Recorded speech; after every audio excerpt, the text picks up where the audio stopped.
Coming up, authorities bring multiple charges against an Independence Community College associate professor, including rape and aggravated sexual battery. Our dry spell continues for just a few more days. We'll have your latest forecast. And also, the Joplin City Council weighs the results of an allocation study of the Joplin Police Department. The 4 states' most watched news starts now. Good morning and welcome to the KOAM Morning News. It is now 5 a.m. I'm Tanya Bach.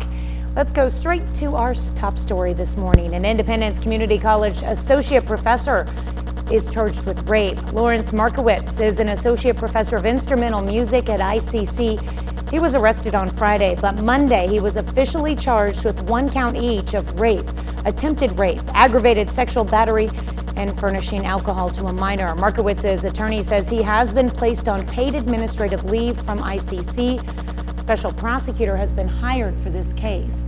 Markowitz will make his first formal court appearance today. Authorities charge a Fairland, Oklahoma woman with manslaughter in a February hit-and-run in Ottawa County that has resulted in a man's death. According to the report, Mindy McBride was driving east on Steve Owens Boulevard in Miami when she hit Guang Jingyi, who was riding a scooter.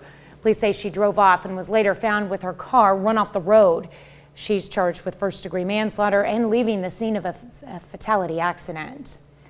Firefighters rescue a man from a submerged SUV in Shoal Creek. The Highway Patrol says the driver was going north on Gateway Drive in Newton County on Monday morning when his SUV left the road and traveled down the bank and into the water under the bridge.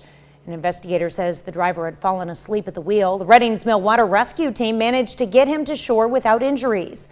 Reddings Mill Fire Department and Metro Towing later managed to get the SUV out of the water.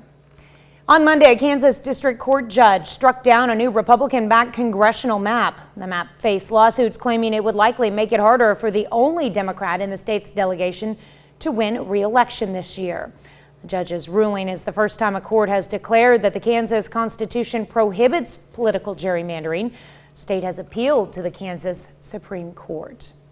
The U.S. Supreme Court rejects an appeal by Kansas to revive a law that bans secret filming at slaughterhouses and other livestock facilities. Kansas made it a crime for anyone to take a picture or video at an animal facility without the owner's consent to enter the facility under false pretenses.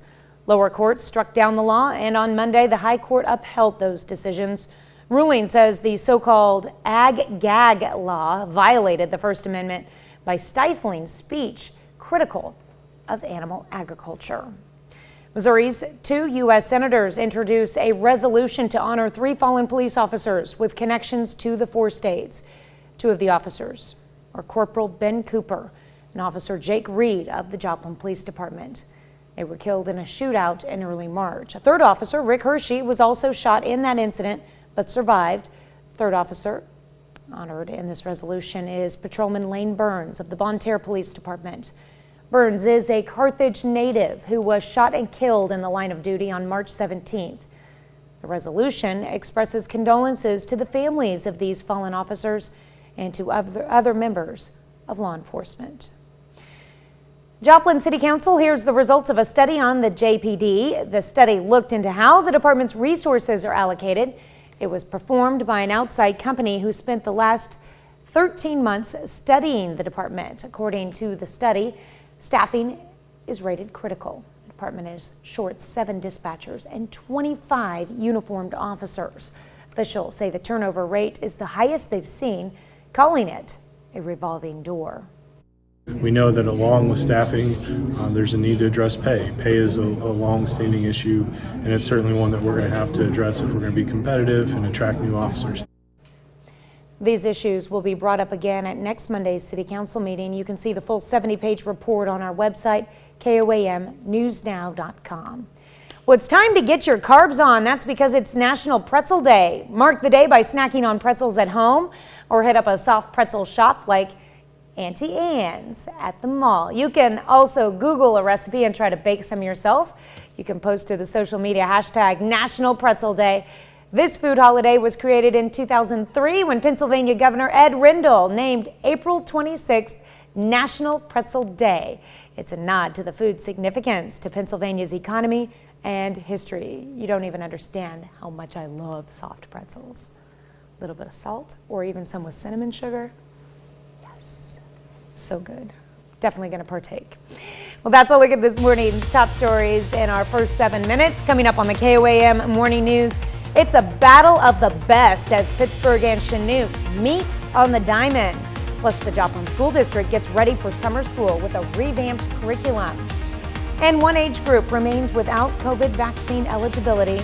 Is it time for kids under 5 to roll up their sleeves? I'll let you know. You're watching the KOAM Morning News. More real news in the morning. We'll be right back. Pittsburgh and Chanute have been the two best baseball teams in the SEK to this point. Chanute entered the day in first place with a 5-1 league record. Now Pittsburgh is right behind them at 4-1. The two teams meet in Pittsburgh for the second time this spring. Dragons trying for the season sweep. The first, Jackson Turnbull. It's a liner to the grass.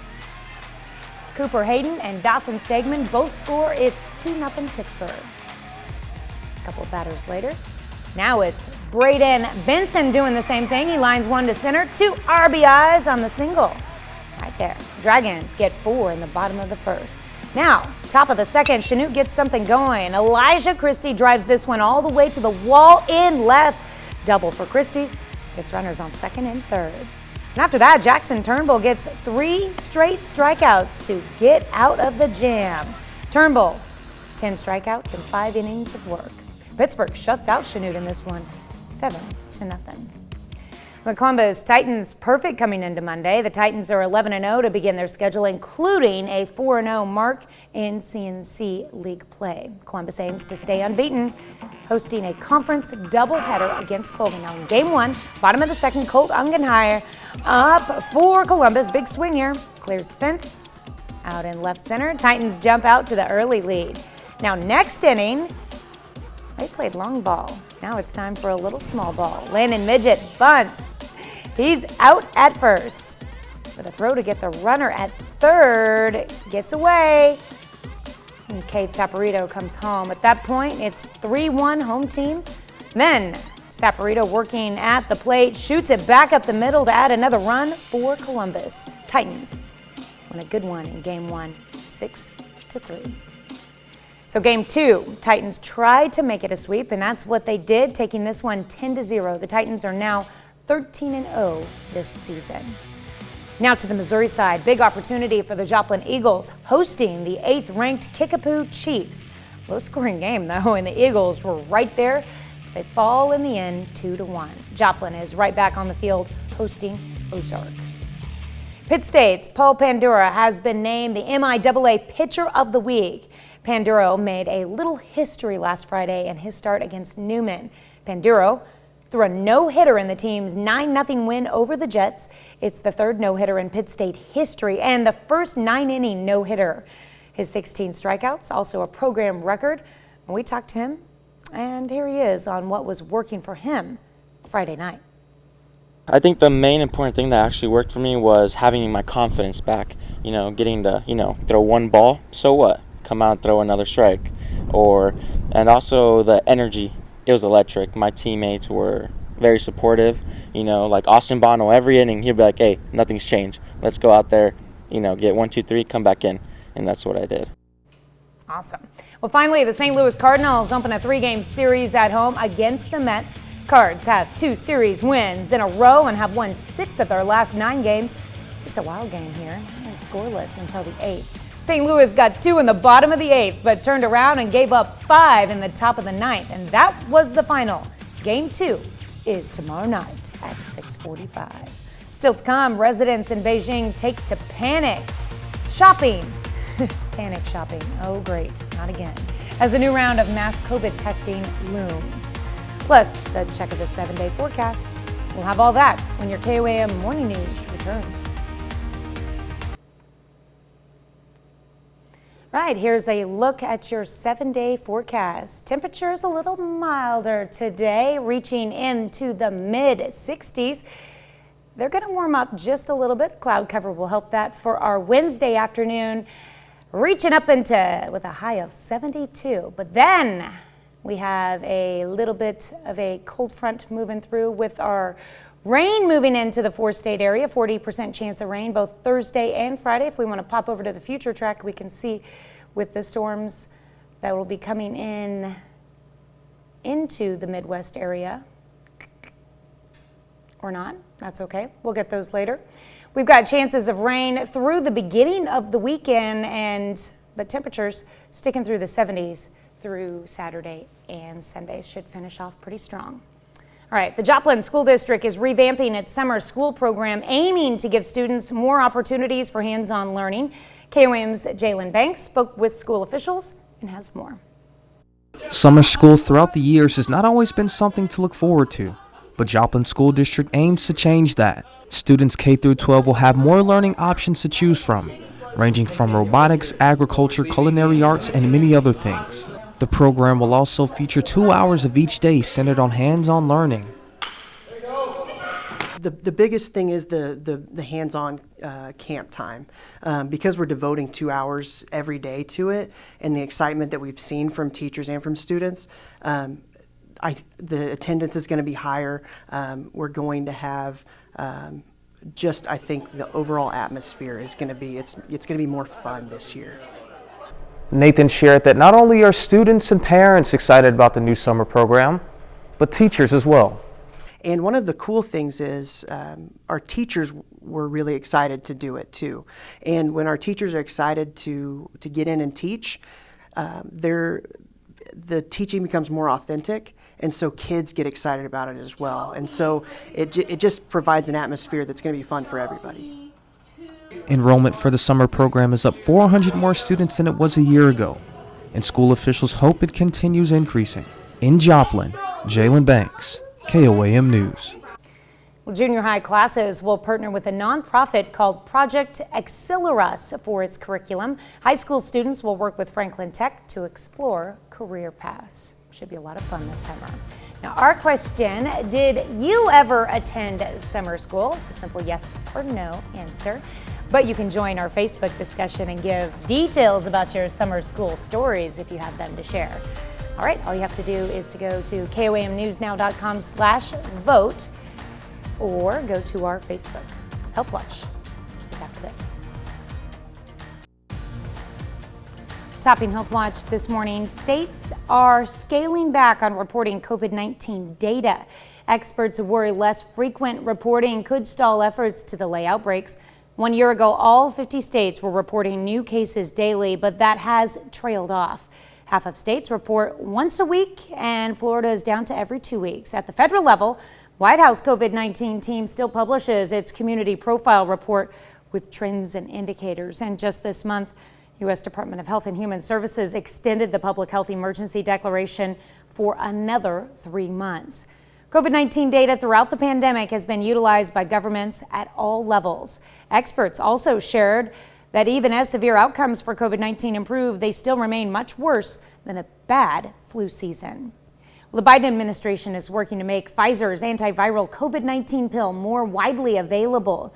White House is set to announce new details Monday on Paxlovid, which the FDA authorized in December.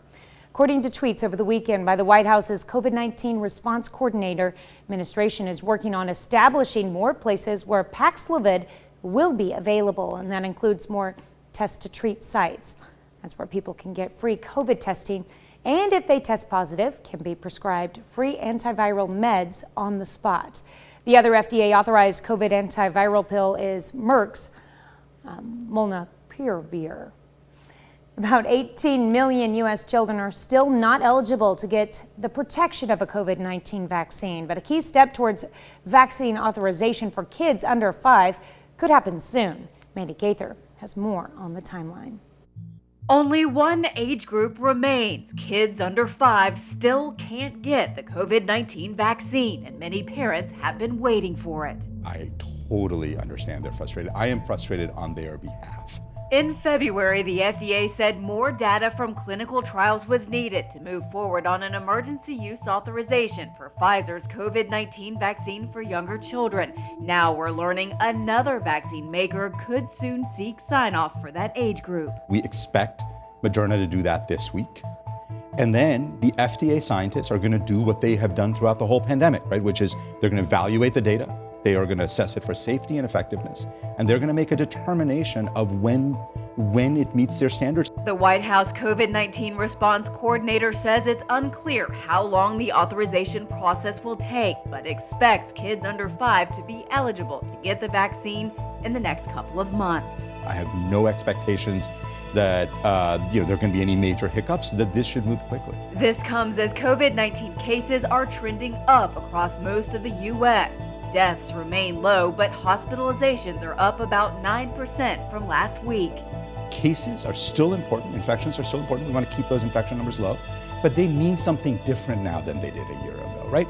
They mean something different because people are vaccinated and boosted. The Pfizer CEO said his company's goal is to have its COVID-19 vaccine available for kids 4 and younger by summer. COVID hospitalizations are on the rise again nationwide. Wendy Gillette has a look at the day's top health stories. A White House official says prescriptions for the COVID-19 treatment Paxlovid have doubled over the last 2 weeks. Coronavirus response coordinator Dr. Ashish Jha made the comment to NPR. The CDC says the COVID hospitalization rate has climbed 9% nationwide over the last 7 days. A new study links calcium supplements to earlier death in older people with heart valve disease. Researchers at the Cleveland Clinic found the supplements seem to make the condition worse. Calcium supplements are frequently given to older people to reduce the risk of bone fractures. And new brain stimulation treatments seem to help smokers quit. New research in the journal Addiction found smokers who received non-invasive brain stimulation had a higher likelihood of being able to sustain not smoking than smokers who received a simulation of the treatment. Those are some of the day's top health stories. Wendy Gillette, CBS News, New York. That's a look at some of today's top health stories. You're watching the KOAM Morning News. Let's take a look at the 7-day forecast again. We're in a frost advisory actually in this area. If you notice, it's a little chilly outside because it is until 9 a.m. this morning. But no fear, it's going to warm up to about 66 degrees today. And tonight, we're going to have lows, around 40 with light wind overnight. Wednesday, though, sun will shine again with highs around 70, south winds 10 to 15 miles an hour. And then it's going to be partly cloudy in the evening with a chance of showers and a slight chance of thunderstorms after midnight. Let's flip over to the future track here. We can see the storms as they move in early Thursday morning from the north there. Showers likely with the chance of thunderstorms on Thursday. Highs in the mid-60s. The south winds will reach 10 to 15 miles an hour with gusts of up to 25 miles in the afternoon. Chance of rain by afternoon will be a little bit higher. And we can pop back to the 7-day there. On Friday, though, we'll continue with those showers, likely with a chance of thunderstorms in the morning, then a slight chance of showers and thunderstorms in the afternoon with highs around 70. Now, chance of rain still sticking through the weekend into Saturday, but then showers likely, slight chance of thunderstorms. Saturday night, though, mostly clear, thank goodness. Get to our weekend finally with a 30% chance of showers that probably won't get most of our area here. And then Sunday, finally, our weekend. Let the rain dissipate and enjoy the last part of our weekend before we start off another work week. We'll be right back.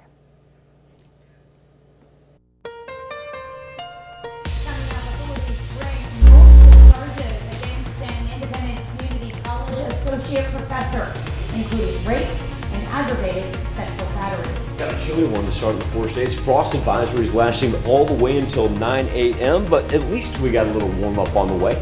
The latest from the Skywatch Weather Center. And the Joplin City Council weighs the results of an allocation study of the JPD. The 4 states' most watched news starts now. Good morning and welcome to the KOAM Morning News. It is just before 5:30. It's 5:29. I'm Tanya Bach. We'll get to those stories in just a moment, but first let's check in on your forecast. All right, Tanya, we were talking about this frost advisory. We hope this is our last one of the spring season, but this is going to last all the way until 9 a.m. as our temperatures right now, especially for our central and northern portions, have dropped back down into the high 30s. Now you get below south of I-44. That's where we're a little bit surprised that it lasted that long, because essentially yesterday, when we talked about this happening overnight, we knew it was going to be for our northern counties, and we knew it would filter into the southern part as well. But now we're seeing temperatures that are just about, 39, even down south along the Monette line. And so that's an indicator of why you should have brought the plants in or bagged them up, because by this point in time, the frost is already on them. I hate to say that. Our weather trend for today, a little bit warmer than yesterday, not a whole lot, but reminiscent of yesterday and the fact that we have plenty of sunshine. Future Track is going to show us that. We get to stay dry for today. Do not have to worry about the frost overnight. And then as we get into Wednesday, push up close to 70 degrees, but also too Wednesday night into Thursday. Here we go, left-hand side of your screen. Got some rain that rolls in from the west, and that will be on us for Thursday. So Thursday going to be a tad bit of a wet one as our temperatures do warm up into the 70s, but that rain persisting all the way from Thursday into Friday and continuing into Saturday as well. All right. A little thunder and lightning involved with that. We'll keep an eye on that for sure. Yeah, don't think we'll have anything severe. We'll kind of get skirted around. Kansas City's going to have a little mess on its hands, I'll tell you that much. Honestly, I forgot about the frost advisory this morning and how cool it was going to be, because, we've had our AC on already, and it was cold this morning. I'll tell you the big difference between today and yesterday, though, the lack of wind. Can you imagine if you factor in the 15 to 20 mile an hour wind that we had yesterday on top of our temperatures today? Oh, yeah. Yeah, thank goodness. We don't need that. All right, thanks, Michael. Well, an Independence Community College associate professor is charged with rape. Lawrence Markowitz is an associate professor of instrumental music at ICC. He was arrested on Friday. Monday, he was officially charged with 1 count each of rape, attempted rape, aggravated sexual battery, and furnishing alcohol to a minor. Markowitz's attorney says he has been placed on paid administrative leave from ICC. A special prosecutor has been hired for this case. Markowitz will make his first formal court appearance today. Joplin City Council hears the results of a study on the Joplin Police Department. The study looked into how the department's resources are allocated. It was performed by an outside company who spent the last 13 months studying the department. According to the study, staffing is rated critical. The department is short 7 dispatchers and 25 uniformed officers. Officials say the turnover rate is the highest they've seen, calling it a revolving door. We know that along with staffing, there's a need to address pay. Pay is a long-standing issue, and it's certainly one that we're going to have to address if we're going to be competitive and attract new officers. These issues will be brought up again at next Monday's City Council meeting. You can see the full 70-page report on our website at KOAMnewsnow.com. Family of a St. Louis teenager who fell to his death at a Florida amusement park is filing a wrongful death lawsuit. 4-year-old Tyre Sampson died last month in Orlando after falling from the world's tallest freestanding drop tower. His parents say multiple businesses should have done more to protect their son. Justina Cornell talked to the family's attorneys about the lawsuit. In a 65-page lawsuit, Tyre Sampson's parents filed a wrongful death lawsuit against multiple businesses Monday morning. Their 14-year-old fell to his death March 24th. He was ejected from a 430-foot free-fall ride in Orlando. And it's a product liability lawsuit about the design of this ride, and also a negligence lawsuit as to how they operated it in Orlando, both the park and the operator. Attorney Michael Haggard says the businesses named in the suit either owned, operated, manufactured, managed, or inspected the ride. Now, the lawsuit accuses them of failing to safely operate the ride, failing to warn Sampson of the proper height and weight safety restrictions, and failing to properly train employees. In the manual, it says you can't be heavier than 287 pounds. On the day of his death, Sampson was 6'2" and weighed about 380 pounds. They never weighed him, no sign or anything like that. And then they put him in a manipulated seat without a secondary restraint system. So it was an accident waiting to happen. The lawsuit also says while most free fall rides of this type have a shoulder harness and a seatbelt, this ride has only an over-the-shoulder harness for riders. The seatbelt, you have this harness. A simple seatbelt costs $22. There are 30 seats on this ride. Had they put a seatbelt on there, they would have paid for it within the first 2 rides on the first night. That would have saved Tyree's life. Haggard shares beyond compensation, Tyree's mom is aiming to protect other children. Her goal is very simple, that no parent ever gets this call that she received that's changed her life forever. Apologize. Samson was 14 years old. Samson was visiting the Orlando theme park while on spring break. His mother is planning to speak at a press conference this morning. It will be the first time she's speaking publicly since her son's death. Here's Michael with a look at your forecast. Yeah, Tanya, going through our watches and warnings here, you'll notice, including the 4 states, we've got the frost advisory, but then as you push up to the north, we got a combination of things. We not only have the freeze warning up from north of Kansas City, but then as you push out to the west, the red flag warning. So all things considered, the frost advisory for us, not too bad. Our temperatures remain in between about 39 and 42 degrees. And also, too, we don't have to fight that hard wind that's coming out of the west like they do from Wichita, Hayes, and Dodge City. A little bit warmer today than yesterday, a whole lot of sunshine. Still about 6-7 degrees below normal. Remember, coming up on Wednesday night into Thursday, that's where we will see the rain. And we'll put future track in motion here in a second. We'll continually warm up, and our overnight lows won't be a problem. What will be, especially below and south of I-44, is going to be the precipitation that we pick up because, remember, coming off of flood warnings from yesterday, as it begins to pile back up and work in from the west and the south, anything that we do have is just going to be an addendum to the rain-soaked weather that we already have. We did hydrographs yesterday on the Spring River, the Neosho River, Cow Creek. Everything is way below flooding. I'm very confident in saying that. But if we keep on picking up, because we're going to end up being now close to 1.5 inches over our April averages, then the more rain that we pick up headed into the weekend, then we need to start paying attention to our rivers once again and seeing how much they can absorb. No road closures, and I'm kind of targeting Berry County, no road closures in Berry County. But that's kind of going to be our key factor as we move forward and continue to pick up rain all the way through Saturday. Seriously, only in the 4 states can you go straight from a frost and freeze warning into a red flag warning and then be looking for potential for flood as well. And it's one of those things where I look at the hydrograph because we were concentrating the person into Shoal Creek. Mm-hmm. And so that's why I was, sorry, Tim. That's why I was concentrating on that hydrograph yesterday. It's only at 3.3 feet. Now, projected could get up to 8 feet by the time we get to Saturday. Mm-hmm. And from what I'm understanding, they're already dealing with some issues further south in Oklahoma, so they... You want to talk about the Illinois River? I spent a long time on that. Illinois River is a minor flooding throughout Delaware County. Then you go down to Muskogee. And here's the other key factor. We're getting to the point where once we turn the clock into May, Illinois River on weekends, with the way that river's so beautiful, there's going to be a lot of people down there. Yeah, there are. Definitely be prepared and be safe, for sure.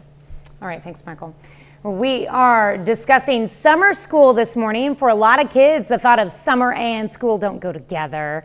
But the Joplin School District aims to change that. They're revamping their summer school curriculum to give kids K through 12 more opportunities for hands-on learning and lots of options for things like robotics, agriculture, culinary arts, and many other things. Not only has the new curriculum got kids excited about using the summer to learn, but so are the teachers. As you can imagine, parents too. If the Joplin School District was looking for a sign of early success enrollment for the summer program, it's up more than 400 students than it was a year ago, which leads to our question, Did you ever attend summer school? So this is a little bit different when we talk about demographically, because when you and I think the majority of our audience were in school, summer school had like a different vibe to it. It was kind of to catch up perhaps if you had fallen behind on your grades during the previous year. Well, and some school districts are still that way. It's not open to everybody. Some are, but we're seeing it open up so much more now that there's new opportunities for kids. Also too, I want all of you STEM teachers, as a friendly reminder, when we had Randy Windsor here from Pittsburgh State University, Pittsburgh State offering scholarships for teachers to take part in their robotics classes. Yeah, and it's only a 2-week, it's a 2-week program. Handful. Too. Yeah. And hey, you get your stipend and they're going to pay you. All you have to do is sign up and go through the interview process. It's that easy. But right now, 73% of our respondents say no. Well, just changed. 67% now say no, they did not attend summer school. I have a feeling that in 20 years from now, if it's not an even split, I bet you the majority say yes, but not for the reasons that you and I would traditionally associate with summer school. That is true. All right, thanks, Michael. That's a look at our top news stories. Coming up this half hour on the KOAM Morning News, we'll meet a girl from Ohio who is proving nothing will keep her from her dreams. Plus, the Secretary of Defense makes his way to Germany to make his case for more support for Ukraine. We'll have the latest. You're watching the KOAM Morning News. More real news in the morning. We'll be right back.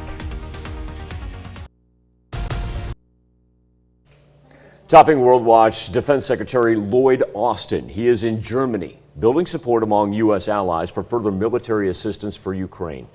Meanwhile, the head of the UN is in Moscow discussing a possible ceasefire with Vladimir Putin. Riley Carlson, she has all the details. Ukraine says 5 train stations were hit by Russian airstrikes in the space of an hour Monday, not long after Secretary of State Antony Blinken and Defense Secretary Lloyd Austin left the country. We want to see Russia weakened to the degree that it can't do the kinds of things that it has done in invading Ukraine. During an interview with state-run media, Russia's top diplomat warned Ukraine against provoking World War III and said the threat of a nuclear conflict should not be underestimated. The offensive that was supposed to take a maximum of a week has now taken weeks. Britain's defense secretary estimates the invading forces have suffered considerable losses.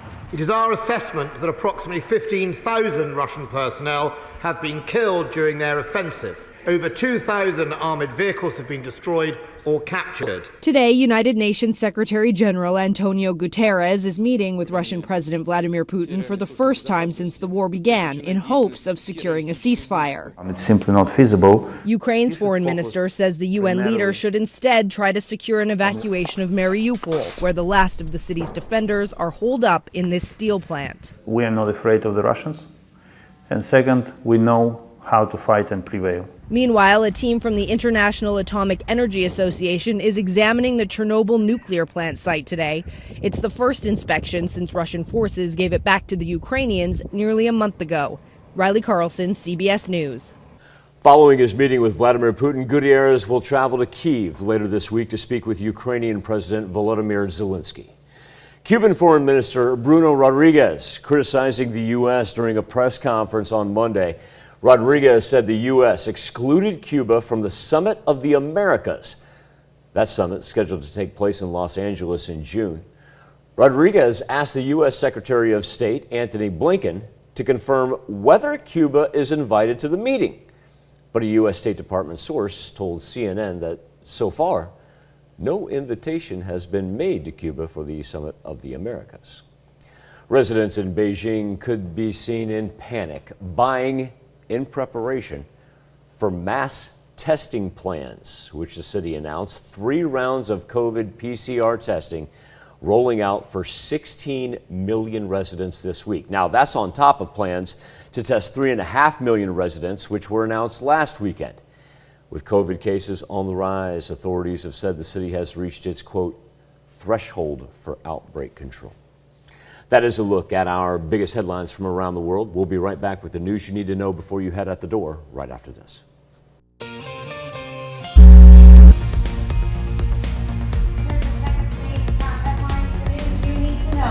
Before you head out the door.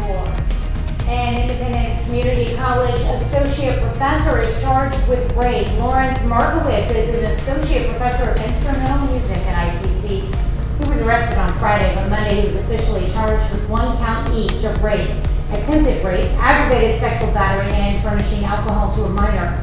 Markowitz's attorney says he has been placed on paid administrative leave from ICC.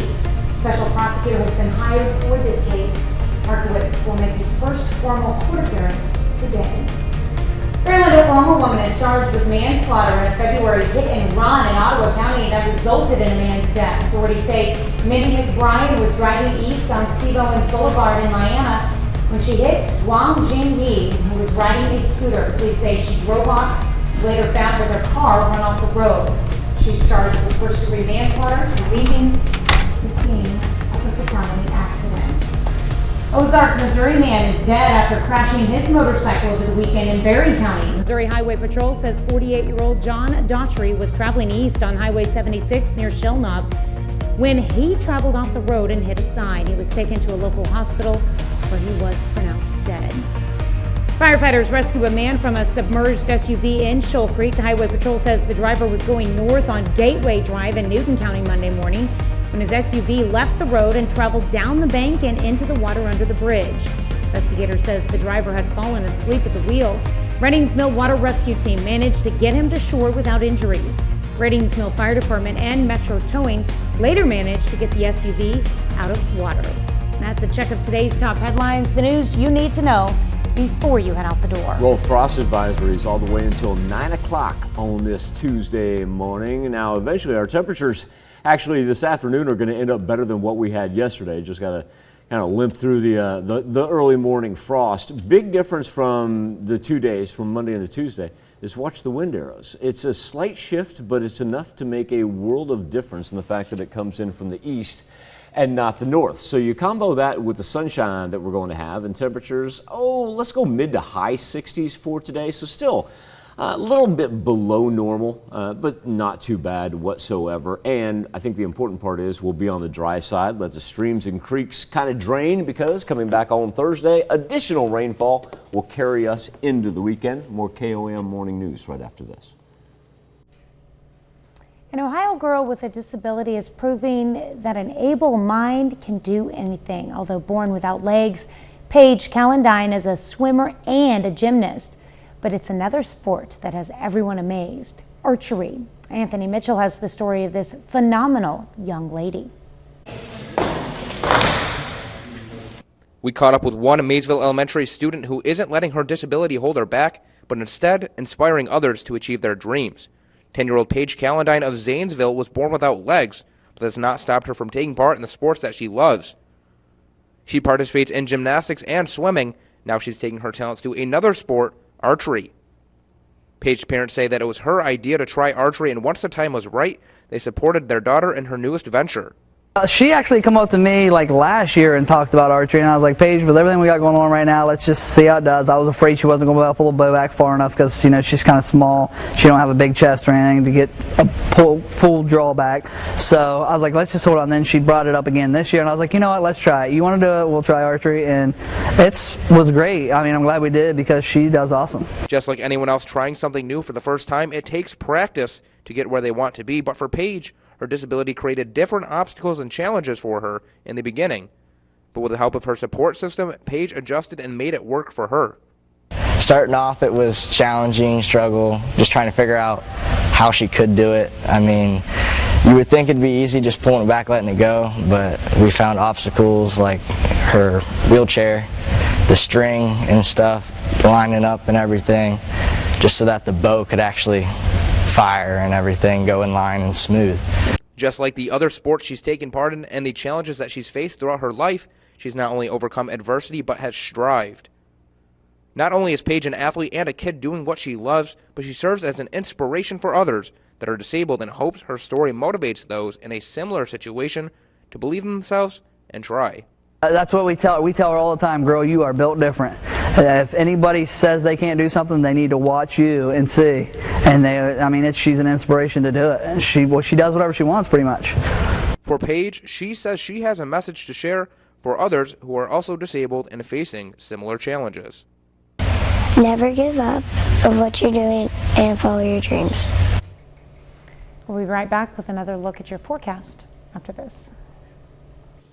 Well, let's see. We got 3 minutes till the top of the hour, so we find ourselves 32 minutes officially away from sunrise over Joplin, and it'll be nice because then we can finally begin our nice little warm-up for what we have right now with temperatures as low as 36 out to the west in Sedan and Independence. May remember that yesterday afternoon, that is where we saw our warmest temperatures was out to the west, but now the warmer temperatures actually kind of hanging right through the central portion as Joplin sits at 43 degrees. This is what we have on the Skywatch Storm Tracker. The big problem was overnight we lost all that cloud cover, and that's why we were able to sink so low.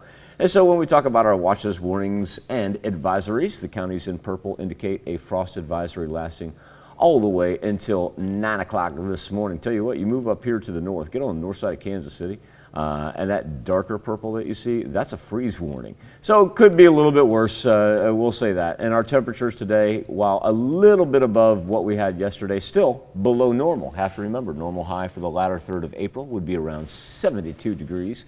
We'll be up around 65, 66, remain on the dry side with plenty of sunshine. Now, as we work into Wednesday night, Thursday morning, here come the thunderstorms that'll carry us into the weekend. We'll break that down that timeline when we come back right after this. Coming up, authorities charge an Independence Community College associate professor with rape. Some sunshine today, temperatures still a tad bit below normal, but remember, we got to kick this frost advisory first. We'll have the latest from the Skywatch Weather Center. And a Joplin Police Department allocation study says there's plenty of room for improvement. The 4 states' most watched news starts now. Good morning and welcome to the KOAM Morning News. It is 6 a.m. I'm Tanya Bach. We'll get to those stories in just a moment. But first, let's go to Michael Hayslip. Fun with hydrographs is what we're in the midst of. So Fun with hydrographs? Fun, right. Children's Fun Fact Science Corner. No, I just have been picking out our rivers, just hand-picking our rivers, because I was for sure, and I thought about this yesterday. I didn't go through the majority of our rivers and creeks yesterday. I concentrated on, and Tanya's going to tell us why here in a little bit, Shoal Creek. Right. And I was surprised to see Shoal Creek was down at 3.3 feet because I was thinking about the rain that we got, not only over the weekend, but all the way back to last weekend. And so I handpicked rivers yesterday. So right now I'm going through like every single river I can get my hands on for a hydrograph. Everything is down. Well, just because a vehicle goes into the creek doesn't mean the creek is high. I know you're right. That's kind of what started this whole thing. But I was like, okay, what do we have for future flooding probabilities? Okay. Nothing. Which is great. Coming off of last week, remember when they shut Route DD and Route C down in Newton and McDonald County? It's amazing how quickly everything receded. Because I was thinking, okay, from Thursday into Saturday, we get additional rainfall. What's that going to do?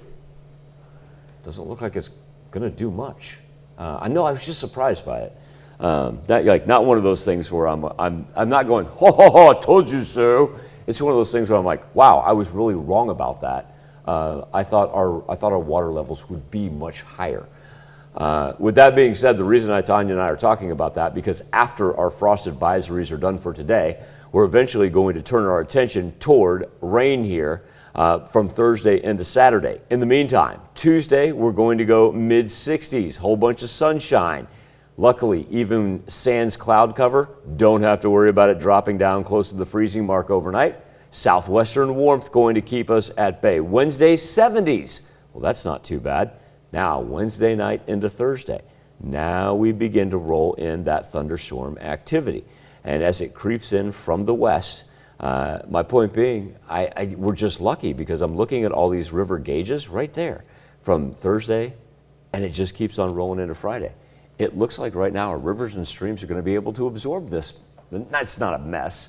I don't want to say that. But Tanya, we are 1.5 inches above normal for the month of April. I was having a conversation with my mom the other day, and they're in a drought in western Kansas. So, And I feel bad for them. They need the water. 6 hours that way. We're inundated. Our Completely streams and opposite. creeks are able to handle it. They need the water.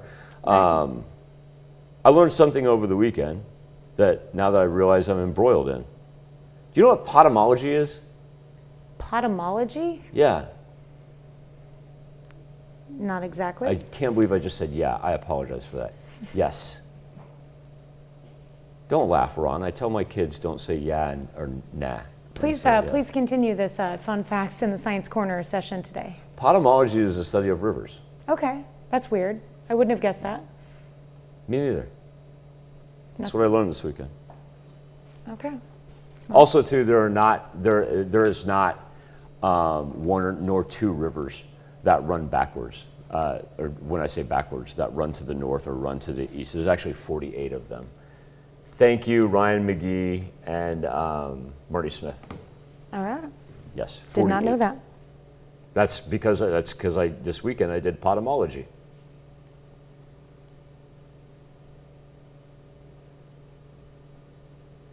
No, I'm serious. I think it's time to move on.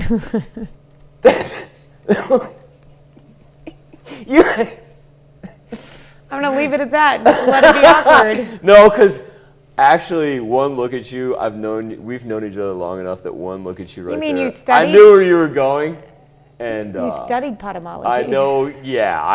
I knew where you wanted to go, and thank you for not going there and helping me out on that. I studied potamology. Mm-hmm. Just gonna go back. All right. Here. Just gonna go back here to the Skywatch Weather Center. In local news, an Independence Community College associate professor is charged with rape. Lawrence Markowitz is an associate professor of instrumental music at ICC.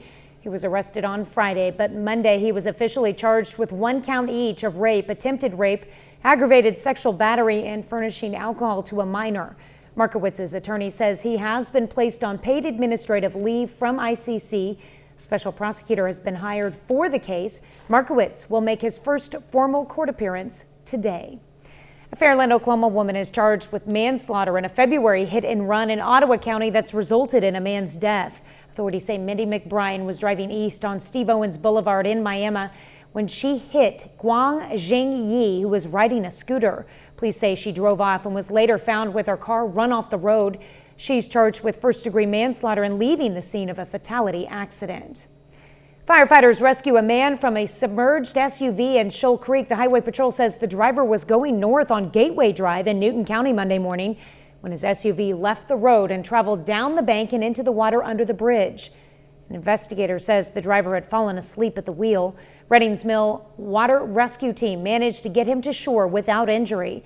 Reddings Mill Fire Department and Metro Towing later managed to get the SUV out of the water.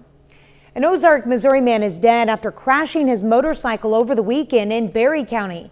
Missouri Highway Patrol says 48-year-old John Daughtry was traveling east on Highway 76 near Shell Knob when he traveled off the road and hit a sign. He was taken to a local hospital where he was pronounced dead. On Monday, a Kansas District Court judge struck down a new Republican-backed congressional map. The map faced lawsuits claiming it would likely make it harder for the only Democrat in the state's delegation to win re-election this year. The judge's ruling is the first time a court has declared that the Kansas Constitution prohibits political gerrymandering. The state has appealed to the Kansas Supreme Court. U.S. Supreme Court rejected an appeal by Kansas to revive a law that banned secret filming at slaughterhouses and other livestock facilities. Kansas made it a crime for anyone to take a picture or video at an animal facility without the owner's consent or to enter the facility under false pretenses. Lower courts struck down the law, and today the High Court upheld those decisions. The ruling says the so-called ag-gag law violated the First Amendment by stifling speech critical of animal agriculture. Cotty College Board of Trustees announces Dr. Stephanie Niles as the school's 13th president. Dr. Niles had been serving as vice president for enrollment and communications at Ohio Wesleyan University in Delaware, Ohio. Before that, she worked at several other universities, including Dickinson College and the University of Tennessee. Her first day with Cotty will be July 1st. Freeman Health System is bringing back a summer program. It's called Freeman Health Academy. It offers people a chance to get some hands-on learning in a real healthcare setting. Anyone ages 16 and up can submit an application, and there will be 4 one-week sessions available this summer. The first is from June 13th through the 17th, and then June 20th through the 24th, July 5th through the 8th, and July 25th through the 29th. Each session will have up to 15 participants. Joplin City Council hears the results of a study on the Joplin Police Department. Study looked into how the department's resources are allocated. It was performed by an outside company who spent the last 13 months studying the department. According to the study, staffing is rated critical. The department is short 7 dispatchers and 25 uniformed officers. Officials say the turnover rate is the highest they've seen, calling it a revolving door. We know that along with staffing, there's a need to address pay. Pay is a long-standing issue, and it's certainly one that we're going to have to address if we're going to be competitive and attract new officers. These issues will be brought up again at next Monday's City Council meeting. You can see the full 70-page report on our website at KOAMnewsnow.com.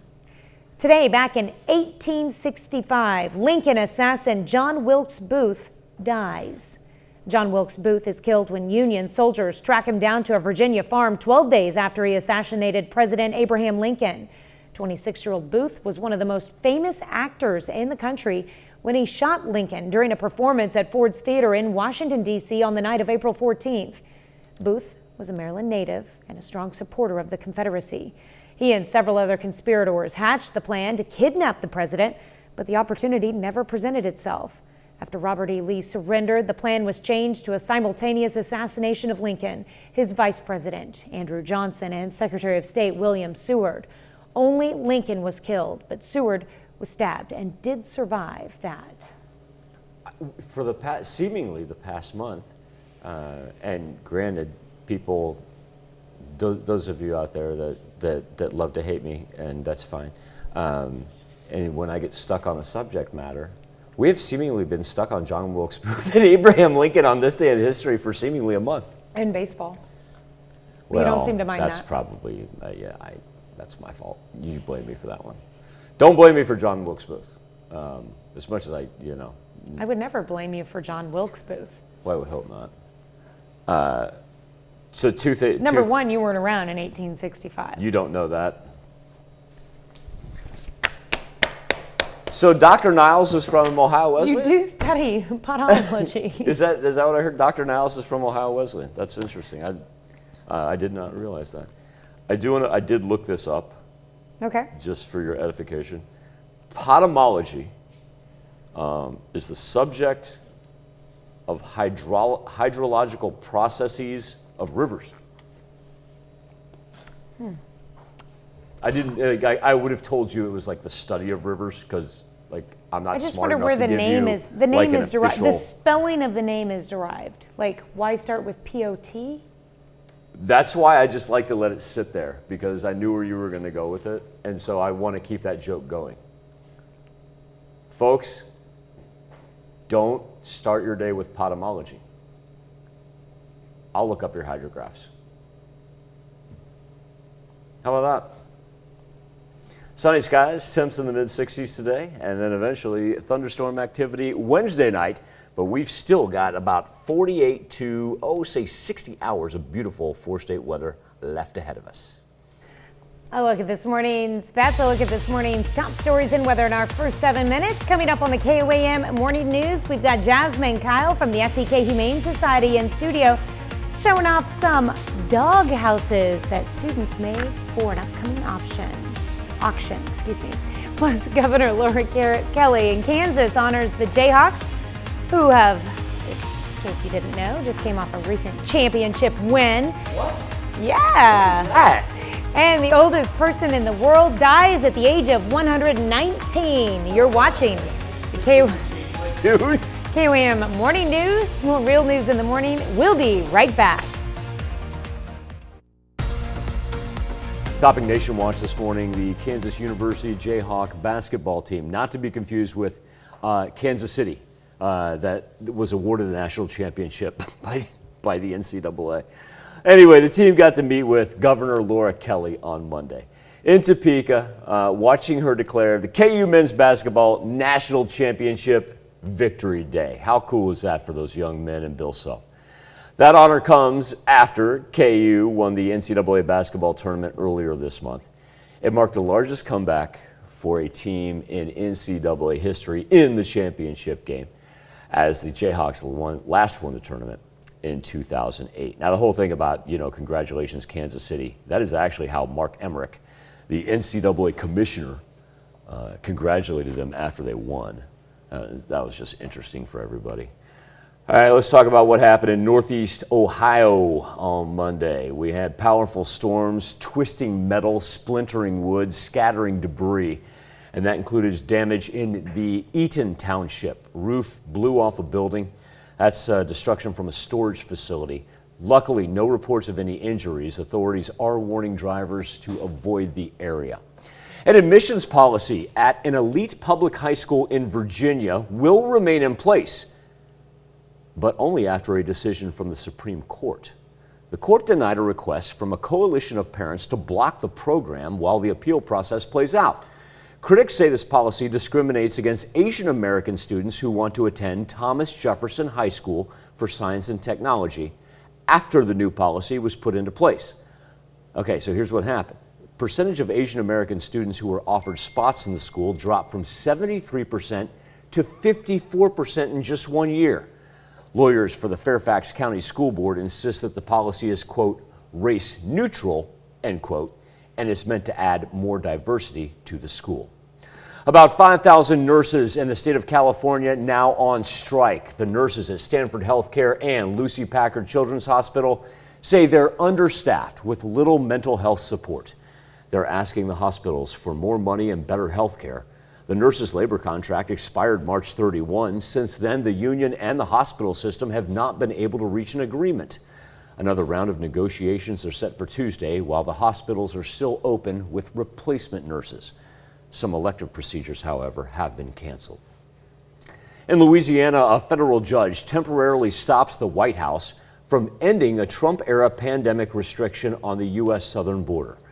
The judge on Monday blocked the Biden administration from ending the public health authority known as what's called Title 42. Title 42 is an order that allows the federal government to expel migrants crossing the border and seeking asylum in the U.S. and send them home back to their home countries. Now, the Biden administration planned to no longer use the policy as of the 23rd of May. But now you've got, more than 20 states filing lawsuit asking courts to immediately intervene. Monday's court order does not change the current situation at the border, as authorities still were allowed to turn migrants away using the 2-year-old Title 42 law. I am so glad right now that we are not doing a story on COVID-19. The only Hispanic woman on death row has been granted a stay of execution. Melissa Lucia was convicted in Texas more than a decade ago for the death of her 2-year-old daughter, Mariah. Prosecutors said Lucia, as an abusive mother who caused the head injuries that brought about Mariah's death. But Lucia's attorneys argued the girl's injuries were a result of a fall down a staircase outside the family's apartment. Lucia was set to be executed Wednesday. However, the Texas Court of Criminal Appeals granted a stay of execution. She will not be released from death row, as the case now goes back to the trial court to review new evidence and make a recommendation on whether there should be a new trial. Lucia's 14 children say she is a loving mother, and the 14 children insist she is innocent. That's a look at today's top national stories. We'll be right back with Jasmine Kyle from the Southeast Kansas Humane Society right after this. Welcome back. We've got Jasmine Kyle from the SEK Humane Society in studio this morning, and we are talking about dog houses. Yeah, we are super duper blessed. Lakeside Elementary 5th graders have been working on a huge math project that actually benefits the animals at our SEK Humane Society. So for the past few months, the kids, thanks to the Pritchett Trust grant, have been working on a math project, is what they call it, where they are building dog houses, actual like full gray dog houses for the SEK Humane Society to auction off for funds. Okay. And these are amazing, amazing. these kids are doing things that even adults couldn't do. They're hammering, they're nailing, they're shingling. I mean, these dog houses, it is insane the amount of detail and hard work that these kids have done. And it all starts out as a math project because they don't go first into building these large scale items. They have to do decimals and fractions and first present an actual like 3D scale styrofoam model to the classes, and then it gets approval, and then PSU art department even gets involved and teaches the kids painting techniques to try and get more eyes and visuals on them. And it was so amazing. We got to visit with the kids a few weeks ago with a dog on site and see the techniques that they've done and the hard work. There's over 20 of these houses, and they're all going to be a part of the Pittsburgh Art Walk. Thank God, we bless their committee for allowing this to be partnered with them. So Art Walk is this Friday starting at 5 o'clock. We'll have all of the houses there from 5 o'clock to 7. So you got 2 hours to come down and see these amazing houses. And then Meyer Auctioneer Service is joining us again, and we will be auctioning off the houses live at 7 o'clock to the public.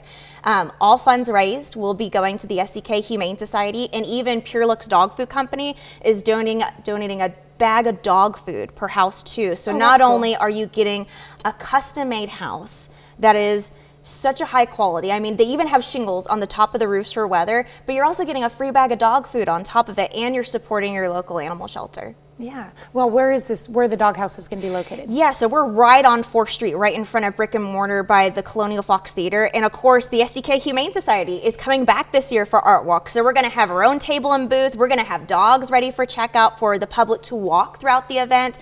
We may have some Bernedoodle puppies at the event looking for some fosters or foster to adopt homes, and then some coloring art projects for the kids too. Oh, that's really cool. Sounds like it's going to be a real fun time on We're Friday. ready. Yeah. It's going to be an action-packed, animal-themed weekend for us, and we're just so blessed to see the community again. It's going to be a really fun event. Okay. Do you have aside from Art Walk coming up, do you guys have any other things that you've got in the works? We've got really our main focus for right now before we get into May is Art Walk, but adoptions. We just recently got data back from Animal Shelters Count just for the past 10 years. Adoptions are drastically down, and we're talking from 31% to 7% into a single digit. And it has to do with a lot of factors, unfortunately. It's the newest generation, millennials. You'll go from an average previously that to owners having 3 to 5 animals, right? It was more family the better. And now we're seeing a change to 1 to 2, with stray antiques increasing to 82%. So there's more animals than ever, but there's not enough homes to place them right now. And we're seeing a biggest factor with cost. The cost of caring and living has drastically increased in the past 10 years, and access to vet care with the nationwide veterinarian shortage is on an extreme dangerous case right now, unfortunately, with some people waiting months to get in, and then why putting an animal into the household when you're already having issues getting them seen by one. So there's a lot of things we're combating right now when intake is at a drastic high, but adoptions are so low. Well, and everyone has the concerns with the cost of living and the cost of supplies and everything like that. But you also got to think in there, I mean, there's benefits to adopting an animal and bringing someone into your home. It just improves morale in the house and, brings everybody closer together too. Exactly. There's actual data-driven studies that show the emotional effects an animal can make on that household. There's a reason why there's therapy dogs. There's a reason why it is such a trend to have an animal growing up with your kids and that emotional bond with career development and human development.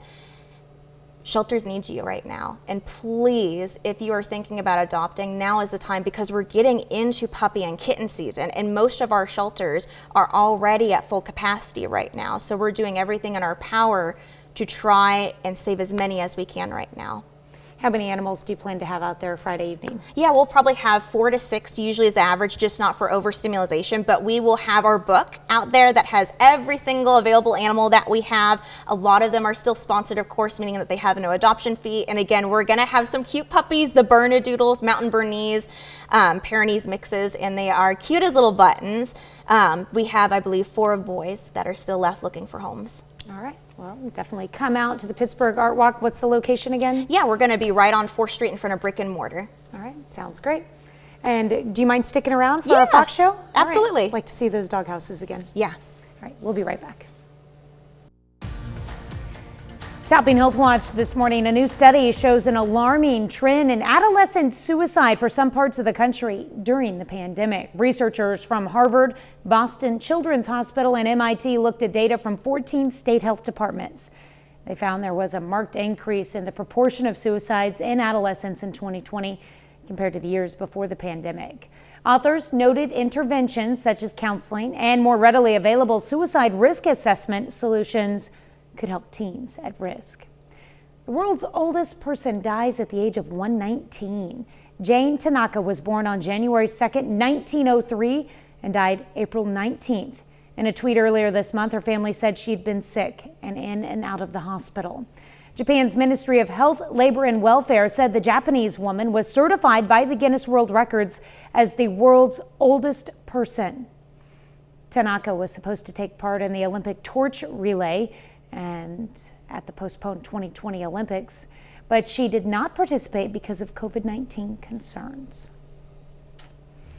Well, that's a look at some of today's top health stories. You're watching the KOAM Morning News. It's still pretty cool up in the northern portion. Look at that, 33 in Iola. We get a little bit better in the central portion. Joplin sits at 41.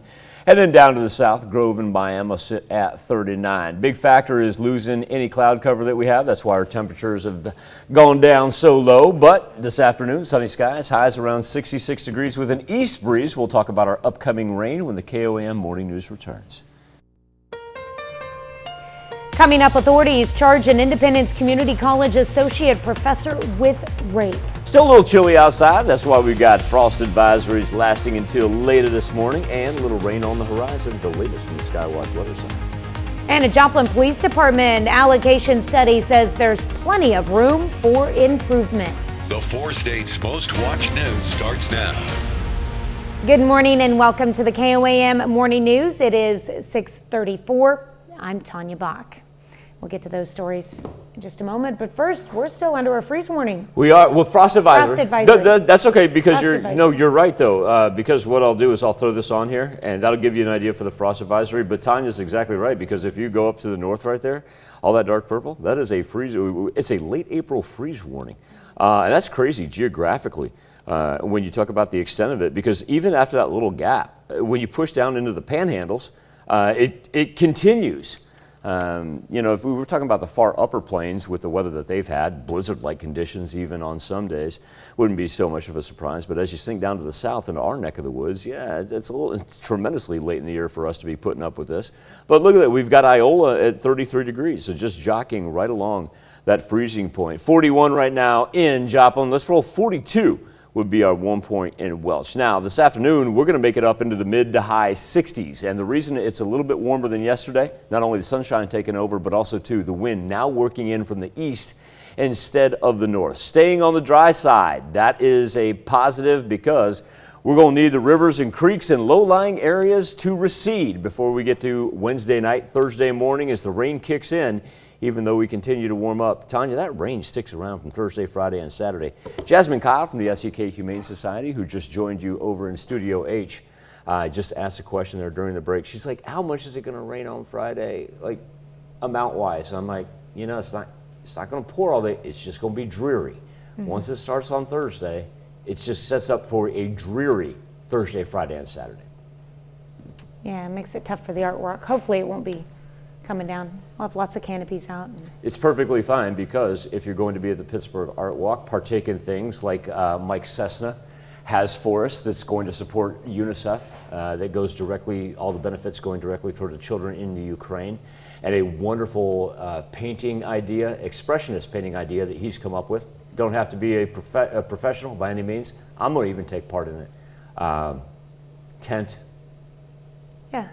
Already prepared. Canvases already under the tent. I'm excited to go out in front of Brick and Mortar and check out these 20-plus dog houses check out the artwork on those. Well, and they're dog houses. Yeah. Jasmine, they're meant to be outside. They're going to be fine outside. Yeah. They have shingles on them. Right. And if anybody wants to, I'm geographically, I'm not going to give that one away. Never mind. Anyway, that'll be outside Brick and Mortar. Yes. Potamology. Sometimes I laugh when Ron just randomly laughs. It makes it. I don't know why he randomly laughs at things, but I'm just like, it puts a smile on my face. Because he got your humor. He got your humor. All right, let's move along. Yes, ma'am. Right, an Independence Community College associate professor is charged with rape. Lawrence Markowitz is an associate professor of instrumental music at ICC. He was arrested on Friday, but Monday he was officially charged with 1 count each of rape, attempted rape, aggravated sexual battery, and furnishing alcohol to a minor. Markowitz's attorney says he has been placed on paid administrative leave from ICC. A special prosecutor has been hired for the case. Markowitz will make his first formal court appearance today. Firefighters rescue a man from a submerged SUV in Shoal Creek. The Highway Patrol says the driver was going north on Gateway Drive in Newton County Monday morning when his SUV left the road and traveled down the bank and into the water under the bridge. An investigator says the driver had fallen asleep at the wheel. Reddings Mill Water Rescue Team managed to get him to shore without injuries. Reddings Mill Fire Department and Metro Towing later managed to get the SUV out of the water. Joplin City Council hears the results of a study on the Joplin Police Department. The study looked into how the department's resources are allocated. It was performed by an outside company who spent the last 13 months studying the department. According to the study, staffing is rated critical. The department is short 7 dispatchers and 25 uniformed officers. Officials say the turnover rate is the highest they've seen, calling it a revolving door. We know that along with staffing, there's a need to address pay. Pay is a long-standing issue, and it's certainly one that we're going to have to address if we're going to be competitive and attract new officers. These issues will be brought up again at next Monday's City Council meeting. You can see the full 70-page report on our website, KOAMnewsnow.com. Well, today, back in 1986, a test triggers a disaster at Chernobyl. World's worst nuclear power plant accident occurred at the Chernobyl power station in the Soviet Union. At the time, 32 people died and dozens more suffered radiation burns in the opening days of the crisis. Soviet authorities did not fess up to it at first, and it took Swedish authorities reporting it happened to get them to admit the fallout occurred. The Chernobyl station, situated at Pripyat, about 65 miles north of Kyiv in Ukraine, it was built in the late 1970s on the banks of the Pripyat River. It had 4 reactors and was capable of producing 1,000 megawatts of electric power. Now, I know Chernobyl has recently been in the news as well. This would be a great place to put a story about that. Sunny skies in the mid-60s. This is where you saved me. And you're like, good job, Michael.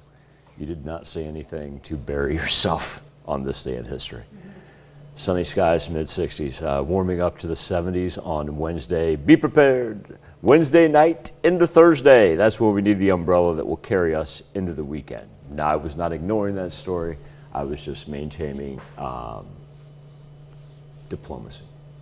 Yeah, I just know that the hands of power have been exchanging in the Chernobyl area. Not your hands. I know, but I was doing this because I was cold. And then Chernobyl is in the news today, and we'll have some stuff on that later in the morning show. Just don't want to, I don't want to break through the ice. That's yeah. I wanted black crab and tiptoe across the ice. I'll use this as a deep tease for later in the show, somewhere. Yeah. There we go. We'll do that. All right, that's a look at our top news stories. Coming up this half hour in the KOAM Morning News, the 4-day work week starts to pick up more interest, especially in states like California. Plus, Joplin looks to change up how it does summer school, giving kids a chance for hands-on learning. We want to know, have you ever been to summer school? We'll let you weigh in. We'll be right back. And Consumer Watch this morning, California lawmakers are considering a bill to make the standard work week 32 hours instead of 40. If it becomes law, it will apply to workers and companies with 500 or more employees. At the same time, there's a global push to have more companies adopt a shorter work week. Elise Preston explains. Patton Hindle works from home for Kickstarter, a crowdfunding site that helps new businesses raise money. Now the company is starting its own new project, changing its employee work week from 5 days to just 4. Across the board, we're seeing within the company that people are very happy. Hindle says working 32 hours a week and having an extra day off gives her more quality time with her stepson. And so instead of me coming back here and sitting down and working, I was able to actually come back, watch a movie, spend time with him, and give him the attention and love that he really wanted. Kickstarter is part of a pilot program with dozens of other companies testing this new model for 6 months. Joe O'Connor is CEO of 4-Day Week Global, which is running the program. Their research has shown 78% of employees with a shorter week are happier and less stressed, and 63% of businesses find it easier to attract and retain talent. It's had an enormous transformative impact on people's lives in terms of improved well-being, improved work-life balance, reduced stress and reduced burnout. A Denver company that adopted a 4-day work week saw productivity stay the same, and that's what leaders at Kickstarter are expecting. People think that productivity is a function of just hours worked, and it really isn't. It matters how focused people are, how engaged they are at work. What are you hoping happens after this 6-month pilot? Do you want it to stick around? Do you want it to go back to a 5-day work week? That's a great question. I think you know the answer. I gotta ask. We definitely want it to stay around. Patton is far from alone. In a survey, 92% of workers support the idea of moving to a 4-day work week. Elise Preston, CBS News, New York. My wires aren't working. In Iceland, most employees have a 4-day work week. Last month, Belgium announced workers can opt to 4 10-hour days. I'd be up for that. Don't think I'd want to lose the pay. That's it for Consumer Watch. Let's go over to Michael for our something to talk about. I was hoping that you were going to bring up the fact that you had a lengthy discussion about the ramifications and where this heads if it becomes nationwide mandate. Yeah, Rhonda, I love you. HR, unfortunately, made the decision. That's how we preface everything. That's how Tanya and I become smart enough to preface everything. When I was deciding to run that exact story in our noon show yesterday, and I decided, let's have a discussion with HR and see how this would impact our station here. Michael said, don't do it. Don't do it. Don't get into this discussion. And I did. Wow. Folks, I did not know it's my fault. I brought it up. I did not know I was going to get thrown under the bus like that. You just told me to bring it up. No, that is an apt description of exactly what happened as I beelined it out of the newsroom, made for the hallway, and ran away. And then after she left, he came back in and said, Tanya, what'd she say? I did. That's why when we come up with this day in controversial history, the opening is actually going to be me running across the screen yelling, run away, Michael, run away. All right, this morning on the KOAM News Now Insta Poll and our KOAM News Now Facebook page, talking about summer school. For a lot of kids, the thought of summer and school, well, they don't go together, especially considering the majority of you watching, and of course, Tanya and myself. Summer school's got a different connotation compared to what kids have the opportunity to do now, because K through 12, they're out there, they're getting hands-on learning, they're doing these special camps, whether it be robotics, agriculture, culinary arts, a number of other subjects that they're able to participate in, not so much the old idea of summer school where, hey, I got to make up for, maybe a little lackluster semester or whatnot. Our question for you is, did you attend summer school? And right now, 64% of you say no. Did not go to summer school. 36% of you saying yes. And I really think that if we were to redo this in about 20 years, we'd find the majority of students, our kids, your grandkids, my grandkids, probably will be in summer school because of the amount of opportunities that they'll have. Appreciate your engagement each and every morning. We're going to come back, celebrate birthdays and anniversaries, but first, off to the Big Apple. Let's check in with Gail. Hello to you, I'm Gail King. Coming right up on CBS Mornings, Emmy-winning actress Elizabeth Moss joins us to talk about her new drama, Shining Girls. Love all things Elizabeth Moss. You remember Handmaid's Tale. That's coming right up on CBS Mornings. We take this time to honor today's four-state hero, John Stringer. Corporal Stringer served in both the Army and the Air Force from 1945, from January to October. He served in Germany and Austria with the 1st Infantry Division. He's from Oswego, Kansas. We thank you, today's four-state hero, John Stringer. Rowan Taylor celebrating a big third birthday with what a beautiful dress that is. That color just pops, Miss Rowan. A very happy third birthday to you in Pittsburgh. We have Cade Peak, turning 10 years old this year. You know what Cade's thinking in his head? Ready to go swimming. Somewhere on the beach. Yeah. Love that. Good picture, Cade. Looks like fun. Kaylin Charles celebrating her 17th birthday. Kaylin, a very happy birthday to you and have a great day in Baxter Springs. All right. And Madeline Reed celebrating birthday number 22 this year. She was recently accepted in the pharmacy school at KU for the fall of 2022. Congratulations to Madeline. her. She's from Columbus. Too cool. Betty Evans, a very happy birthday to Miss Betty as she celebrates in Webb City. All right. And Joe and Tiffany Long are celebrating their first anniversary. They actually got married a year ago yesterday. Cool. Gonna celebrate all week long. Now, this is reserved for like extended KOAM family members, and pretty much these are extended KOAM family members. Are you ready, Tanya? Who that is? There they are. Our good friends Larry and Natalie Douglas. Like Natalie taking care of Larry and taking care of the dog. That's apropos. That fits it about right. And that is Gloria. That is Gloria, their marvelous dog right there. And as much as we love our friends from the north, we do definitely love Larry and Natalie. And they are celebrating their 21st anniversary. Congratulations to the Douglases. All right, and we've got Ron Reynolds from Columbus celebrating a birthday. Emily, I'm not sure how to pronounce her last name actually. I hope I'm not butchering that. Billy. Emily is turning 8 years old. She claims Miami and Fairland as her hometown. And Elizabeth Wydick in Girard. Happy birthday, Elizabeth. Ron Reynolds also too played for the Pittsburgh Pirates in the 80s and was from Wichita. The reason that I'm going to say this is a different one is that the other Ron Reynolds had two N's. Man, went to the University of Arkansas as well. Okay, happy birthday and happy anniversary to all. Here's Tanya Bach with a very important birthday announcement. That's right, you can be a part of the KOAM Birthday Club. All you have to do is go to our website and sign up, and once you do, you'll get special deals from local businesses. Just go to KOAMnewsnow.com and sign up for the KOAM Birthday Club today. When we transition to the KOAM Morning News on Fox 14, an Amazon building that looks like you need a slide to go down it. Well, we're going to take an inside look at what goes on when we transition over to the KOAM Morning News on Fox 14.